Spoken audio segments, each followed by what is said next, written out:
জুলুম করতেছি, মা বাবার সাথে আদব কায়দা নাই, শিক্ষকের সাথে আদব কায়দা নাই। দেখা যায় বাংলাদেশে শিক্ষককে পানির মধ্যে ডুবায়। 1 নম্বরে হলো আদব, 2 নম্বরে হলো ধৈর্য আবার 3 রকম আছে, 3 নম্বরে হলো তওবা।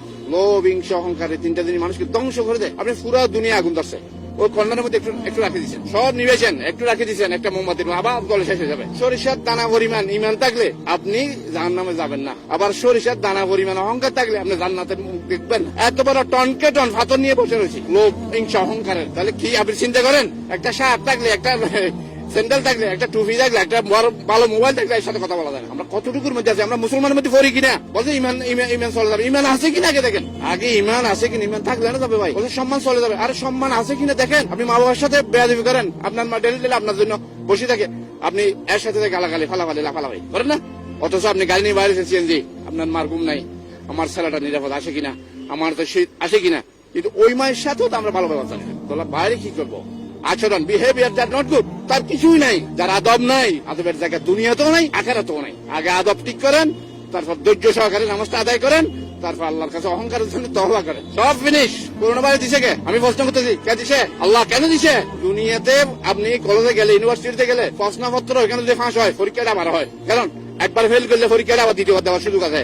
আল্লাহ নিজেই পরীক্ষা প্রশ্নপত্র ফাঁস করে দিচ্ছেন। এই প্রশ্নপত্র ফাঁস করছে, এই কাজ করলে জান্নাতে যাবে, এই কাজ করলে জাহান্নামে যাবে। এবং শুধু এইভাবে না, কোরআন দিছে, গাইডলাইন দিছে, নবী রাসূল পাঠাইছে। আপনাকে এমনি মেলা দেয় না দুনিয়াতে। এই জমিন যেটা দিছে, রিজিক দিছে, সব দিছে, এবং গাইডলাইন দিছে। এটা আগুন, এটা পানি। আগুন ধরলে পানি দাও নিবে। জাহান্নামের আগুনের জন্য চোখের পানি। আল্লাহর কাছে মুমিনের চোখের পানির অনেক দাম। মা আছে দুনিয়াতে যখন আমরা আসছি, তখন কোন ভাষা জানি? এখন তো ভাষার গৌরব করি, ইংরেজি জানি, হিন্দি জানি, বহুত কিছু জানি।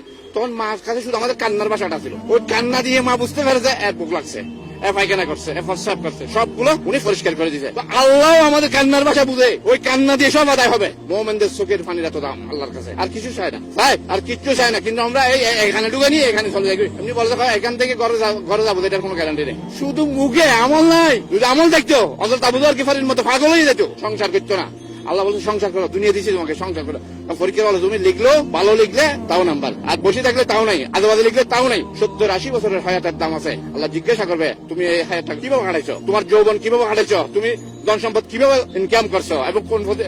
এখানে এক পাঠ করো ভাই, হালাল উপার্জন করো, হালাল উপার্জন করো। আরে আরাম পথে বিয়ে করলে তো ওটার হিসেবে হবে। এমনি তো হারাম কামাইতেছে, ওটা বুঝাইতেছি আমি হালাল যেগুলো করতেছেন, যারা করতেছে ওটা ভালো করে করেন। যে করতেছেন একটা গুণা, তাহলে আসমানকে সুন্দর করে তারা দিই, জমিনকে গাছ দিই, নারীকে হায়া দিই, পুরুষকে দাঁড়িয়ে দিই। আপনি রাখেন, কাটেন, আর যার দাড়ি নাই এ বুঝে বলতেছে আপনি সকালে আসেন, সন্ধ্যার আগে আপনি সুস্থ, অসুস্থতার আগেই আপনি তৈরি হন, সুস্থতাকে মূল্যায়ন করেন। সবচেয়ে বড় শিক্ষক হচ্ছে সময়। আপনি সময়কে গুরুত্ব দিন, সময়কে প্রাধান্য দিন। যদি 1টার নামাজ যদি আমি একটু পড়লে কাজ হয়ে যায়, 10টার স্কুল যদি 10:30 পানিশমেন্ট আছে, তাহলে আপনি সব কাজ, আপনি 5 ওয়াক্ত নামাজটাকে ঠিক করে নেয়, অটোমেটিকলি সব ঠিক হয়ে যাবে ইনশাআল্লাহ।